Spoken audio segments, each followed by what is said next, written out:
So I'm in Lightroom right now. This is a computer program of Adobe, and I use this to organize my photos. Let me give you a short introduction into Lightroom and show you what I do here. So this is part of the process. As mentioned many times before, I once I get back from somewhere, like in this specific case, I've traveled back from the United States. I get back and I import my pictures into Lightroom, and I just start looking through all my photographs I've taken. I start sorting them out, and I will eventually post-process a few images. And this is where all the fun starts, so Lightroom. And from there, I'm going to go to Photomatix, and from there, if I have to, I'm going to go to Photoshop. Alright, now part one, Lightroom. Let me give you an introduction on Lightroom. It's just a very short introduction. Over here, you see the imported photographs I've taken over the past few years. In this case, actually in 2016, very late 2015 until very early 2016. So the working V, it's a vault. V vault is what I call it. It's a Western Digital hard drive. It's a my cloud solution, so I could access my pictures from all over the world if I wanted to. I didn't configure the hard drive to access my photographs from all over the world. But anyway, what you have to do first when you get back, you gotta copy them to a specific directory and start importing the photographs into Lightroom. And this is what I've already done. So just hit import, and what I do here, I'm gonna hit the subfolder where my pictures are located at, and they will appear right here. But since they're already imported, nothing is going to show up really.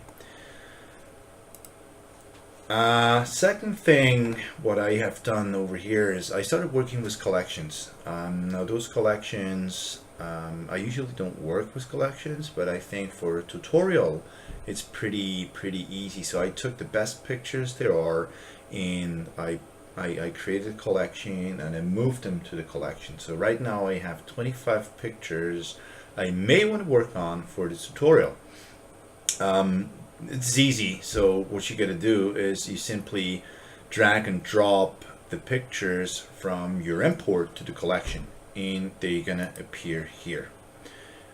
Okay, so in the middle, those are all the photographs I've copied over or I've imported. Down here I see some thumbnails of the photographs I've taken, and over here I have the historical thing like histogram, like you can see quick develop and stuff like that. You can add keywords, you can add comments, you edit the metadata and stuff like that. That doesn't add any value to your pictures. This is just a matter of how you organize your pictures.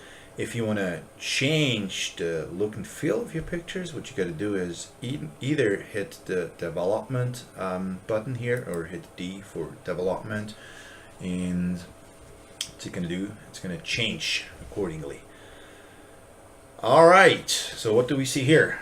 Over here is a preview based on the presets down here. Let me get back later. I've over the past few years, I wasn't only working with Photomatix, I was also working with Lightroom, and I've created a few presets here too. So if you're gonna click on one of the presets, the picture in the middle is gonna change accordingly to the preset you have clicked. Okay. Down here still, this is the selection, what pictures you want to work on. So if I'm going to select that here, it's going to bring up this picture. Over here are the settings you can change. So the settings you can do in order to change the pictures. So let me grab one of these here and see what happens. So I can change the exposure, and it's going to change the picture right here in the middle. Now let me get back to presets. I have a few presets over here as mentioned. I'm going to click one of the arrows. Now it's pointing down, and it's going to show what exactly presets are available under this grouping here. Now if I'm going to get back here, if I'm going to toggle over, you can see what's going to happen. So it's going to give you up here, it's going to give you a hint on how the picture will look like if I'm going to click on that. Well, let me click on Street Kings here and see what happens.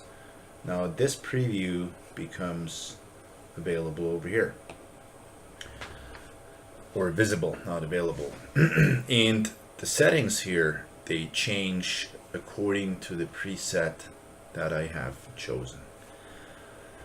If I don't like that, I'm simply going to hit reset, and it's going to be back normal the way it was.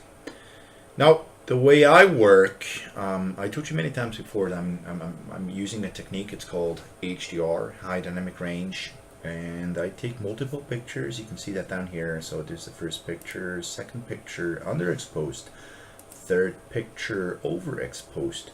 Now what happens, see here, I have a perfect view. I have a perfect part of the picture, which is this face here.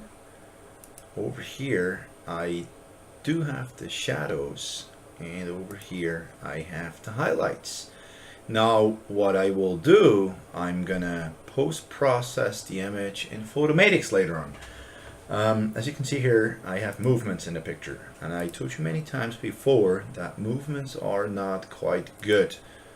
So especially if you look at the face here, she's gonna close the eyes in the second picture, and here it's back open again. Right. Why that? I have ISO 50, 24 millimeters, f-stop 11, and 1.6 seconds of shutter speed. And after those 1.6 seconds, I have 0.04 seconds here, but she's closing the eyes. And here it's 6 seconds. So again, I took the images, the 3 images, based on the bracketing mode of the camera. That means I have one underexposed, an overexposed, normal exposed. And that one here is the normal exposed. That one here is the underexposed, and here we get the normal, the overexposed. And the benefits, see here, I'm gonna have whatever's dark here. This becomes visible to me because of the overexposed one, and that's the normal exposed, which give me the face.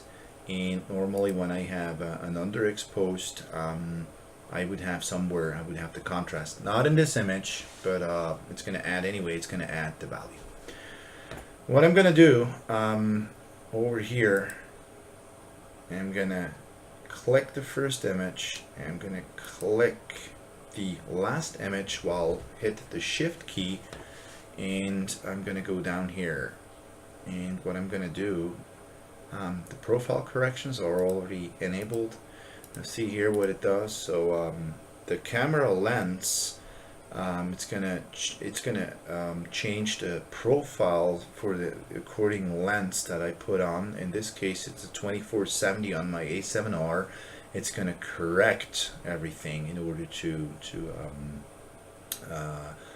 have it automatically done in the way it's supposed to look like. Usually I'm gonna remove the chromatic aberrations, and what I usually also do is I'm gonna change the luminance. So I'm gonna reduce the noise. In this image, because I was at ISO 50, there's not much of noise in the picture. What I'm gonna do now, I'm gonna hit right click, and I'm gonna say export. And export was previous usually, but right now for demonstration purposes I'm gonna hit export. And I have a specific folder chosen. It's a processing folder, and this processing folder is is there to yeah, whatever is unprocessed just sits there. So I'm gonna export those 3 pictures into my processing folder, and later on I'm gonna use Photomatix to create one image. I'm gonna choose JPEG for that.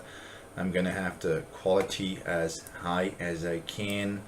The color space usually is sRGB, and yeah, this is what I do. So I'm gonna hit export. Now it's gonna export those 3 images to the folder I have chosen. Like I said, I have a processing folder, is where everything goes. And what I usually do is I'm gonna select one of these 3 images. Now usually it's gonna be the normal exposed image, and I'm gonna use one of my presets to like this one here. That's a little bit too much, it's a little bit overblown here, but what I like is the green stuff here. And what I usually do, I export those pictures too as an idea, and I'm gonna get back to Photoshop and combine them. Now here I would do the same, so I would get there. Hang on, one thing you shouldn't forget. Here we go. Just make sure either the profile corrections are enabled or disabled the whole time. So if I'm gonna have this situation here, and then if I'm gonna export this picture now with a disabled profile correction, it's not gonna work with Photoshop later. So you had them enabled before, so I'm gonna enable it now as well. Alright, I'm gonna click right to my picture, and I'm gonna choose export. I'm gonna choose export with previous, and it's gonna export the picture the same way I exported it earlier. So here I do not want to overwrite and do not want to skip. I use unique names. Now it's going to export this specific picture under a different name. I kind of liked Street Kings as well. Not so much. See what happens here. Those are just things I've been working on in the past. So those presets, I've been working on the past on those presets, and I saved every of my presets in order to use them to use them in the future, to maybe sell them, to give them to you. See here what happened in the middle. Kind of like this mosaic-y being here of the wall. So I'm gonna export that too. So maybe I'm gonna use the face here for the final image. Again, hit right click, hit export, and say export with previous.